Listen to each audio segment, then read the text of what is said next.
Hello दोस्तों, नमस्कार। Welcome once again after long time we are interacting.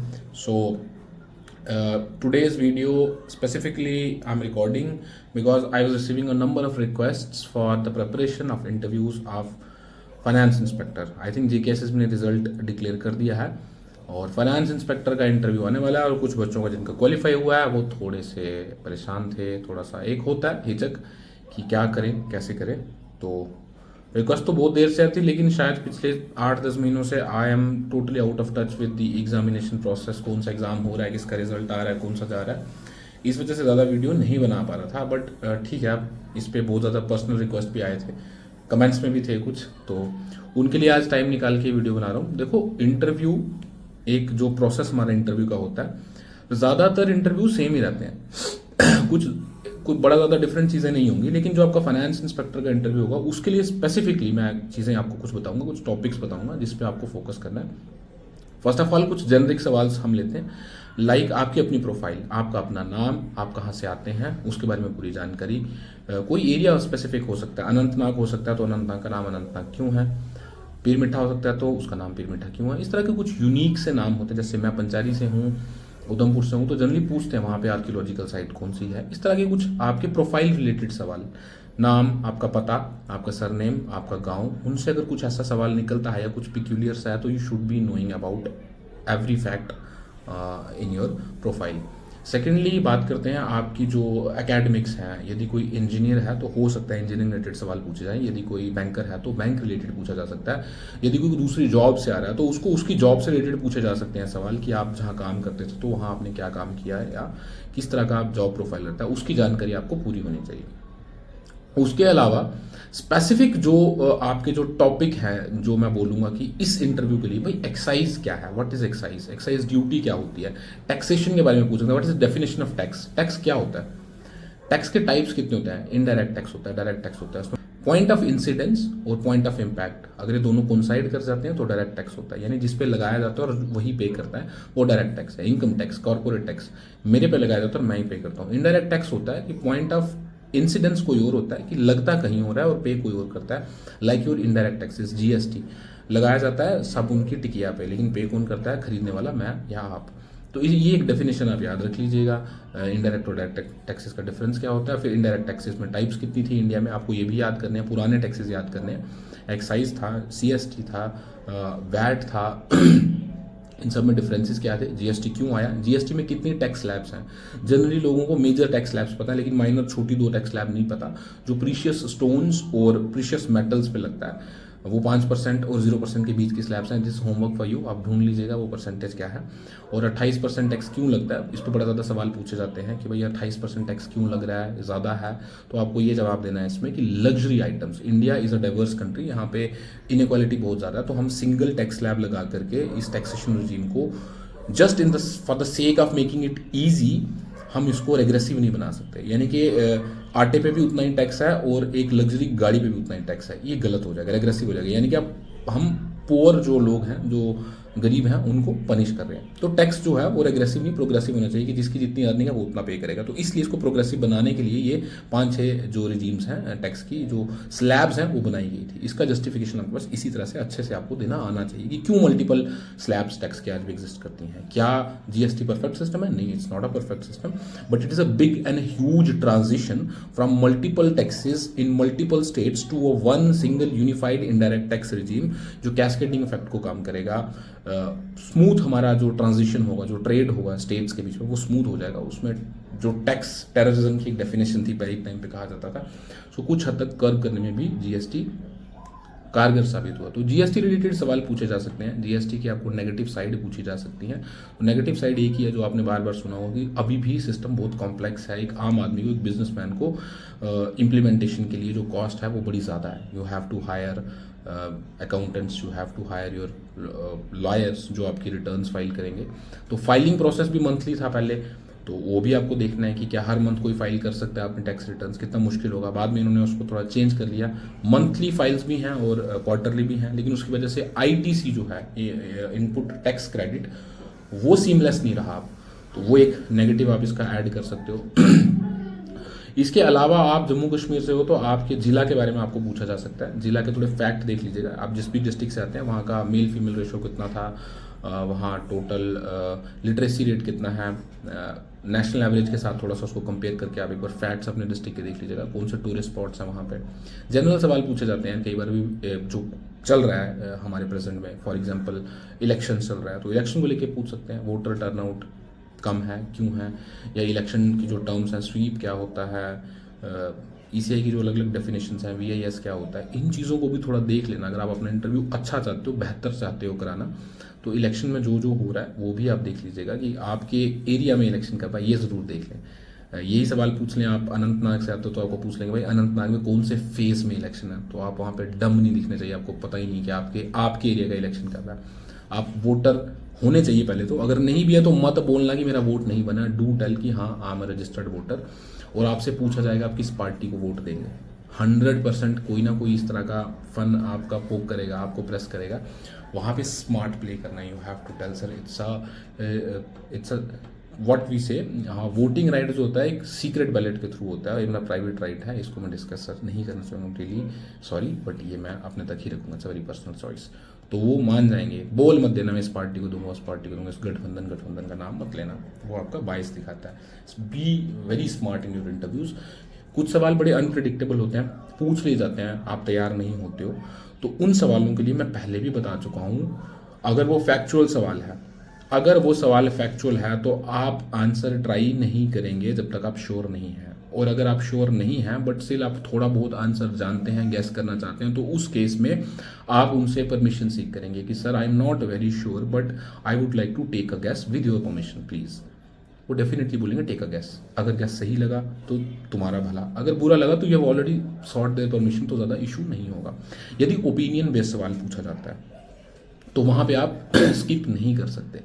You have to give a very balanced, very mature type of an answer, जिसमें थोड़ा भी बायस आपका ना झलके, ये याद रखिएगा। फॉर एग्जाम्पल मैं एक बड़ा ही कंट्रोवर्शियल टॉपिक आपके साथ डिस्कस करूंगा।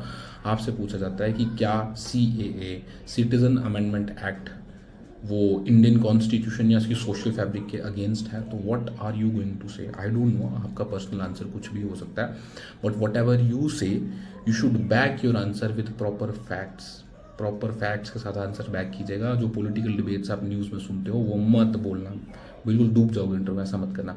मेरे से पूछोगे पर्सनली तो मैं उसका यही आंसर दूंगा कि सर हमारे इंडियन सिटीजन जो एक्ट है उसके अंदर डिफरेंट प्रोविजंस हैं सिटीजनशिप को एक्वायर करने के लिए, जिसमें नेचुरलाइजेशन और रजिस्ट्रेशन 2 प्रोसेसेस हैं। नेचुरलाइजेशन में दुनिया का कोई भी नागरिक, किसी भी देश का नागरिक अप्लाई कर सकता है। 10 साल यहाँ पे रहने के बाद, भारतीय किसी भाषा का ज्ञान होने के बाद वो भारत का नागरिक बन सकता है, इरेस्पेक्टिव ऑफ इस कास्ट, क्रीड, रिलीजन और बैकग्राउंड, मतलब सोशल, एथनिक और रेशियल वटेवर। और रजिस्ट्रेशन में भी एक प्रोसेस है, जनरली उसमें जो वही लोग अप्लाई करते हैं जो पर्सन ऑफ इंडियन ओरिजिन होते हैं या जिनके पेरेंट्स अनडिवाइडेड इंडिया में पैदा हुए होते हैं, तो रजिस्ट्रेशन का प्रोसेस भी हमारे पास अवेलेबल है। बट एक स्पेसिफिक कैटेगरी को केटर करने के लिए ये एक अमेंडमेंट एक्ट लाया गया था। ये किसी भी दूसरी धर्म, जाति या इस कैटेगरी के लोगों को डिनाई नहीं करता, बट एक स्पेशल कैटेगरी क्रिएट करता है, स्पेशल विंडो क्रिएट करता है, जिसमें उस तरह के जो रिफ्यूजी जो ऑलरेडी इंडिया में आ चुके हैं उनको सिटीजनशिप मिलती है। So citizenship amendment act is just a part of the entire act. तो एक्ट जो है हम उसकी बात करेंगे, उसमें किसी को डिनाई नहीं किया गया, सबको 10 साल के बाद इंडिया की सिटीजनशिप मिल सकती है अगर वो अप्लाई करें और क्राइटेरिया को फुलफिल करें तो इस तरह से आप आंसर दे सकते हो without going in to the political जो स्लग फेस्ट है, उस तरह के आंसर मत देना।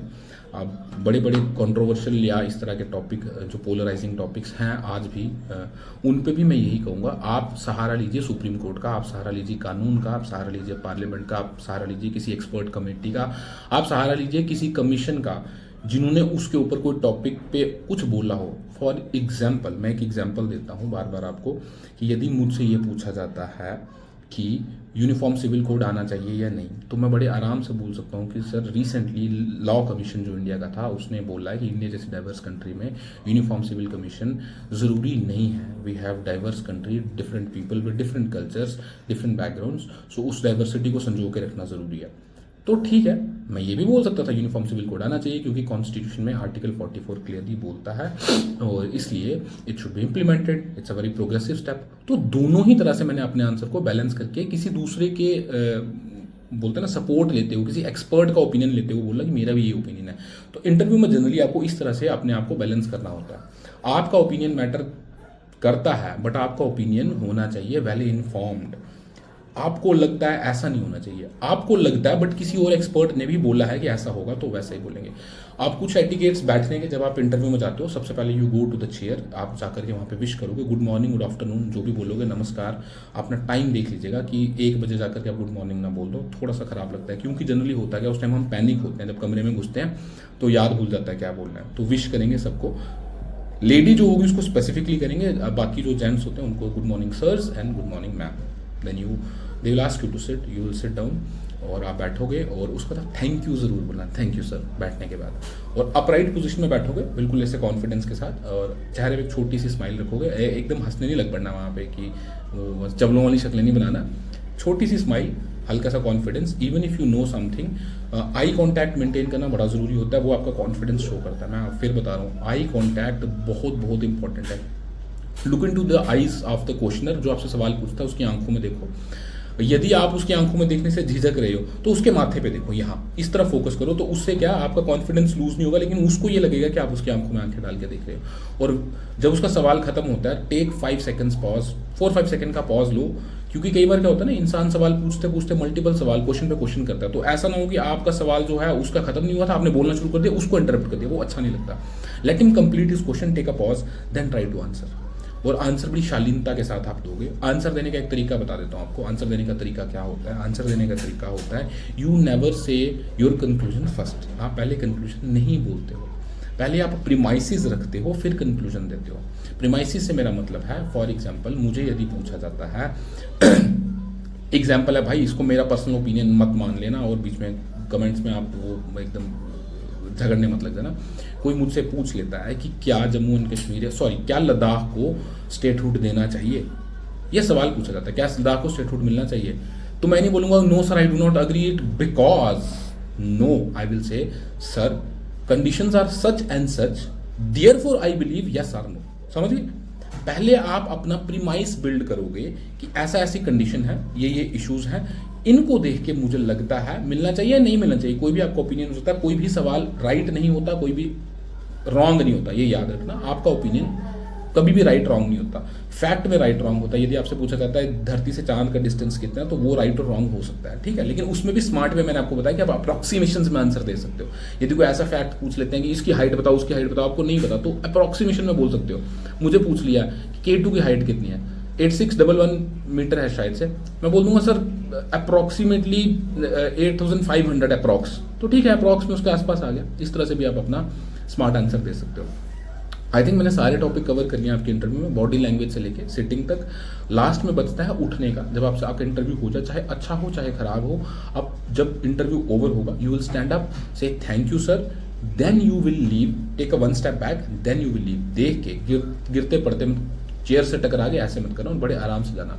लास्ट चीज़ आपकी ड्रेसिंग को लेकर के लड़कों से यही कहूँगा कि अगर आप फॉर्मल पैंट शर्ट भी पहनते हो तो अच्छा लगता है, अगर फुल सूट पहन रहे हो तो भी चलेगा, क्योंकि गर्मियों का दिन है, इस टाइम गर्मियों का टाइम है, तो फुल सूट के अगर थोड़ा इंसान गर्मी में थोड़ा वो कर जाता है, पैनिक भी कर जाता है। पर पैंट शर्ट में कोई प्रॉब्लम, मैंने जनरली इंटरव्यू पैंट शर्ट में दिया, मैं टाई भी नहीं पहनना पसंद करता था, और ऐसा कुछ नहीं है, कोई आपको उससे जज नहीं करेगा। लड़कियाँ प्रेफरेबली साड़ी पहने, फॉर्मल साड़ी पहने, वो अच्छा लगता है, और अगर नहीं पहन सकती हैं तो सूट पहन के भी जा सकती हैं, वो भी ठीक लगेगा। लेकिन अगर साड़ी पहन रही है तो एक ही रिक्वेस्ट है कि ज़्यादा बड़ा आपका जो गला है वो कॉलर वाला हो, निर्मला सीतारमन जैसी साड़ी पहनती है उस तरह का होना चाहिए। और लड़कों से ये कहूँगा कि जो भी आप ड्रेस पहने वो फॉर्मल होनी चाहिए। Black shoes, black belt, white और ब्लैक जो होता है वो it's a good combination. White shirt and grey pants भी हो सकती हैं, ट्राउजर आपके हो सकते हैं, लेकिन ब्लैक हो ज़्यादा अच्छा है। और जब आप अंदर चल के जाएंगे इंटरव्यू में, जूते ऐसे पहनेंगे तो टक टक टक टक टक टक टक ना करें, वो कैट वॉक नहीं करना हमें, थोड़े स्मूथ शूज़ हों हमारे, थोड़ा सा वो अजीब लगता है। Last and the most important thing, आपका इंटरव्यू 5 मिनट से ऊपर नहीं चलेगा। JK SSB में जनरली ऐसे ही होता है, 4-5 मिनट ही आपको मिलते हैं, तो make the most out of it. And जाते जाते अपना इंटरव्यू आपसे थोड़ा सा शेयर करूँगा कि when I entered my interview, I knew कि 5 से 6 मिनट में इंटरव्यू समाप्त हो जाएगा, पहला सवाल मुझसे पूछा गया था इंजीनियरिंग रिलेटेड, थर्मोडायनेमिक्स के प्रिंसिपल पूछे गए थे फर्स्ट सेकंड थर्ड, और उसकी कुछ एग्जांपल पूछी गई थी और मैं वहाँ पे फंबल कर गया था। मैं जानता हूँ मैकेनिकल इंजीनियर होने के बावजूद मुझे ये जवाब पता होना चाहिए था, बट मुझे नहीं याद थे, ऑनेस्टली मुझे नहीं याद थे। अब मैं नाम भी नहीं लूँगा उन सीनियर ऑफिसर्स के, क्योंकि आज वो बड़े अच्छे नोन है मेरे, पर तब नहीं थे। Then they asked me a few questions and I said sorry sir, ये मुझे नहीं आता। And in reply he said यार Aditya, you are an mechanical engineer, 4 साल आपने दिए हैं, ये आपको क्यों नहीं आता, ये तो आपको आना चाहिए। But in with confidence, for a moment वो ब्लैकआउट में हो गया था उस interview, but with confidence I replied कि sir ask me anything but engineering, I will try to justify and give answers for that. थोड़ा मैं इसमें वीक हूँ इस टाइम पे। And one of the members immediately said, okay, anything? मैं कहा yes sir, anything. Then they started asking questions on G&K, geography, economics and whatnot, and I gave them all answers to the point, black point. And my interview went on for 15 minutes, जो उस साल का शायद सबसे बड़ा interview था। And after interview they called me when I मतलब came out, मेरे को वापस बुलाया गया। They asked me few more questions कि यार तुम क्या करते हो, तुम इस जॉब के लिए क्यों अप्लाई कर रहे हो। शायद उनको लगा होगा कि यार इसका कैलिबर तो ठीक है, तू यहाँ क्यों अप्लाई कर रहा था। नहीं टोल्ड कि सर मैंने हाँ ये जॉब के लिए मैंने एक ही फॉर्म भरा था और कोई नहीं भरा था, होगा तो ठीक है, नहीं तो ठीक है, I will move on to some other option. And finally I knew मेरा हो जाएगा, क्योंकि उन्होंने इतना अप्रिशिएट किया था। And I got something, I think 20 में से 18.33 मेरे मार्क्स थे। It was a very good score, कोई सिफारिश थी नहीं, बैकग्राउंड अपनी हम्बल ही थी। तो यही बोलूँगा यार, इस वहम में भी मत रहना कि सिर्फ सिफारिशें ही चलती हैं, यही होता है, ऐसा नहीं होता यार। वहाँ जो लोग बैठे होते हैं वो इतने भी बेवकूफ़ नहीं हैं कि सारे सिफारिश ही ले लेंगे। तो मेरिट पे भी सिलेक्शंस होती हैं, अगर if you are good at your work आपकी सिलेक्शन डेफिनेटली होगी। जस्ट रिमेन कॉन्फिडेंट रहो। जो मैं टॉपिक्स बोल रहे हैं, फाइनेंस, इकोनॉमिक्स, टैक्सेस, इसको अच्छे से पढ़ लो। डिपार्टमेंट में एक्साइज भी होता है, एक्साइज के बारे में बताना भूल गया मैं आपको। एक्साइज में जो शराब पे टैक्स लगता है वो आज भी डिफरेंट है, वो आज भी हर स्टेट अपना लगाती है। एक्साइज के बारे में पढ़ लेना। यदि आप जानना चाहते हो एक्साइज या जीएसटी के बारे में डिटेल में क्या क्या हो सकता है, तो मैं सेपरेट वीडियो बना दूंगा। आप इंटरव्यू में मेरे को इसी के कमेंट्स में बता दो कि you need some more help in these 2 acts, तो मैं वो भी आपको एक ब्रीफ दे दूंगा एक्ट्स के बारे में भी। तो क्लोज करते हैं, बड़ा लंबा वीडियो होगा। धन्यवाद, see you once again very soon. और हाँ, लास्ट में हमारे भारत में चुनाव का पर्व चल रहा है, तो बढ़ चढ़ के सारे उसमें पार्टिसिपेट करें। Do vote, do come out for voting. अच्छा है अगर हम बढ़ चढ़ के अपने लोगों को, रिश्तेदारों को, भाई बहनों को भी इनकरेज करें, वोटिंग करें। धन्यवाद, जय हिंद, वंदे मातरम।